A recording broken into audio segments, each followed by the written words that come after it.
font l'actu et ils sont sur RJFM. 7h45, l'invité du jour. Merci d'être avec nous en direct ce matin, il est 7h45. On va parler tennis ce matin avec notre invité, le vice-président des ISM Tennis, Guillaume Septier. Bonjour. Bonjour à vous. Merci d'être avec nous en studio ce matin parce qu'il y a pas mal d'actualités. On va parler notamment dans un instant de la National Tennis Cup. On vous expliquera tout. C'est au mois de juillet qui va se dérouler pour la première fois sur le bassin de Montluçon. C'est l'occasion aussi de faire un point sur le club, là, 2 semaines après Roland-Garros. D'ailleurs, Roland-Garros a un impact clairement chez vous. Vous voyez des demandes de renseignements plus importantes une fois que Roland-Garros est passé ou pas forcément?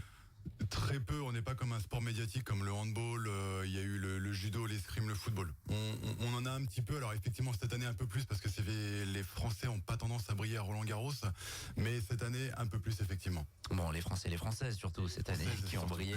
Est-ce qu'il y a des futurs Loïs Boisson qui peut-être sont dans les effectifs des ISM aujourd'hui?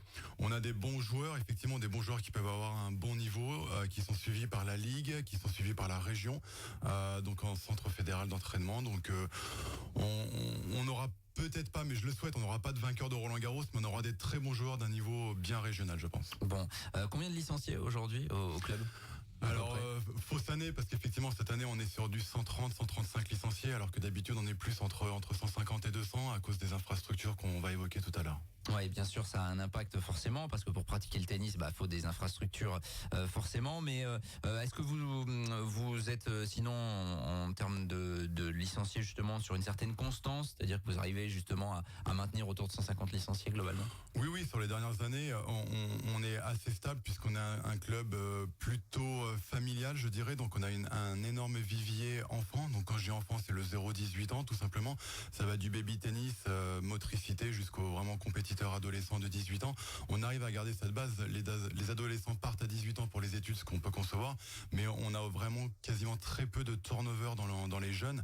On mise vraiment tout sur les jeunes de toute manière. Donc on a les équipes et les tournois sont vraiment axés sur les jeunes. C'est pour ça qu'on est le seul club de l'agglo à ne pas faire de tournois adultes, hormis la National Tennis Cup.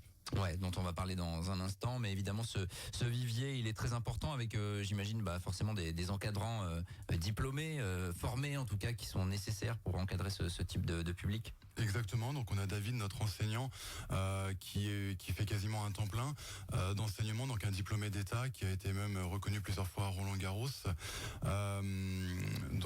Et on n'a pas trop le choix effectivement pour avoir une offre, puisque à l'heure actuelle on est quand même sur plus ou moins une prestation. Donc les parents payent plutôt une prestation, donc ils veulent effectivement plutôt des retours, et pour ça on n'a pas le choix, il faut passer par un diplômé d'État.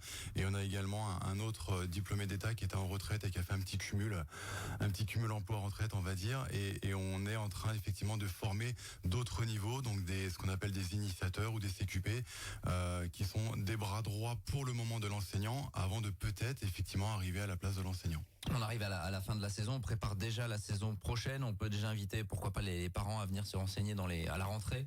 Exactement, on a commencé à faire déjà au mois de juin une journée emmène ton pote, c'est une journée fédération, c'est-à-dire que chaque enfant licencié emmenait un copain, 2 copains, 3 copains, qu'importe. On a été un peu noyé parce que d'habitude on a toujours à peu près une quinzaine d'enfants non connus du club qui viennent. Cette année, sur la journée du mercredi, on a eu quasiment 70 à 80 enfants qui sont venus malgré la journée, ce qu'il a fait quand même plus de 30 degrés toute la journée, donc on a été agréablement surpris. Donc des parents qui prennent des renseignements, qui n'étaient pas au courant, puisqu'effectivement les joueurs de tennis, les enfants en règle générale, c'est souvent des enfants de tennisman, mais quand on est extérieur au tennis, c'est assez compliqué de tout comprendre, les offres, comment ça se passe. C'est pas comme le foot où on prend une licence, on peut jouer sur tous les terrains de foot en France. Ouais, bien sûr. Tout ça doit être expliqué évidemment, d'où la nécessité de sensibiliser. En tout cas, on vous invite à vous rapprocher des clubs locaux évidemment si vous souhaitez vous mettre au tennis à partir de la rentrée prochaine. Vous le disiez, ce qui a posé un petit peu problème ces derniers mois, ce sont les infrastructures, puisqu'il y a une grande modification qui arrive du côté de Saint-Jean avec ce grand complexe tennistique qui va voir le jour. Mais en attendant, si vous n'êtes pas passé dans le secteur, il n'y a plus de centre Roger Tarian. Ça y est, cette fois c'est terrain vague. Finalement, ça vous a causé problème. On rappelle que c'était quelque chose qui vous permettait de jouer en intérieur. Exactement, donc depuis mi-mai à peu près, on peut dire que ça ressemble plutôt à un terrain de pétanque. Effectivement, plutôt oui, tout plat terrain vague, et pas à plein Saint-Jean. de terre effectivement, mais qui est toujours fermé d'un point de vue sécurité. Donc le début d'année avait été vraiment très compliqué puisqu'on était totalement indécis, on n'avait aucune possibilité de repli. Actuellement, on a une salle intérieure effectivement qui nous est prêtée par un collège du centre-ville de Montluçon qui va reconduire effectivement ça l'année prochaine. Mais au lieu de commencer la saison mi-septembre, on l'a commencé plutôt mi-octobre, voire fin octobre. Donc forcément, on a perdu pas mal de licenciés qui étaient indécis, qui voulaient à tout prix jouer au tennis, mais qui ne savaient pas. Donc et nous, on ne pouvait pas leur proposer quoi que ce soit. Mais voilà, là, on va dire que mois après mois, la fin du tunnel commence à arriver. Donc cette année, on pourra la prochaine saison, donc 2025-2026, nous allons avoir encore plus de créneaux qu'on avait déjà actuellement.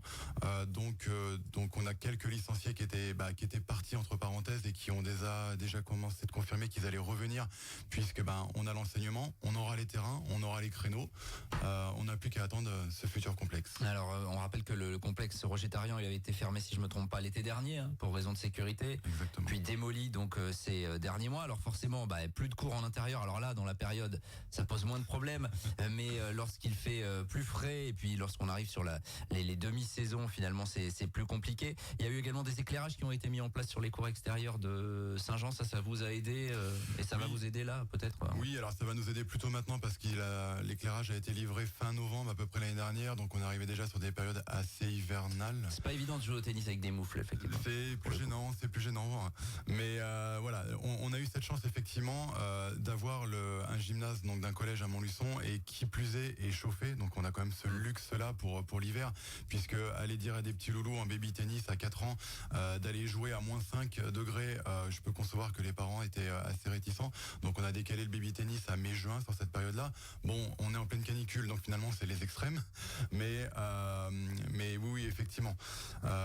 Qu'est-ce que vous dites? Vous dites finalement, voilà, on a une période un peu compliquée à passer, mais ce qui arrive, évidemment, sera top avec ce complexe tennistique qu'on a déjà présenté sur cette antenne, qui sera vraiment voilà, il y aura tout de nouveau, tout beau pour la pratique du tennis. Totalement, on a été transparent dès le mois de septembre en disant aux parents, on ne sait pas, on préfère leur dire on ne sait pas que on verra dans un mois ou dans 2 mois.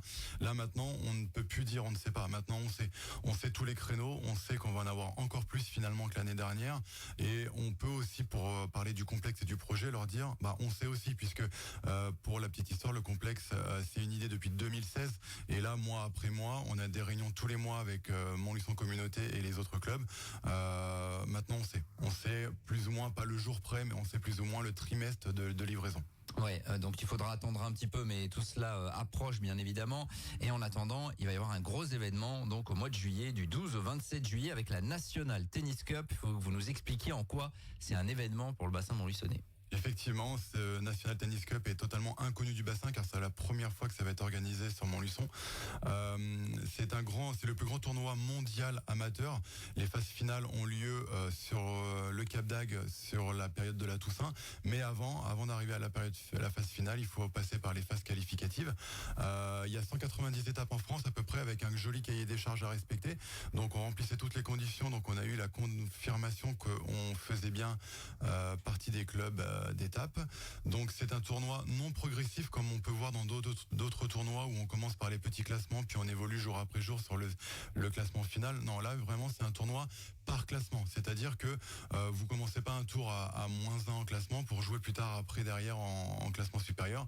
C'est vraiment par classement, et on a toutes les catégories d'âge. Donc on a les 7-10 ans, les 11-12 ans, les 13-14 ans, ainsi de suite, ainsi que les seniors. Donc on peut dire que c'est un tournoi de 7 à 99 ans, sauf pendant cette période de canicule. Et effectivement, chaque vainqueur de chaque classement, donc c'est pour ça qu'on a 2 vainqueurs en gros par classement, puisqu'on a le meilleur plus de 35 ans et l'autre vainqueur, le finaliste, est qualifié pour la phase finale. Mais ce n'est pas une obligation, c'est-à-dire que quelqu'un qui a envie de jouer uniquement sur le bassin de Montluçon peut très bien faire cette phase qualificative, la remporter, ce que je lui souhaite, mais s'il décide de pas aller au Cap d'Agde, ce n'est pas une obligation.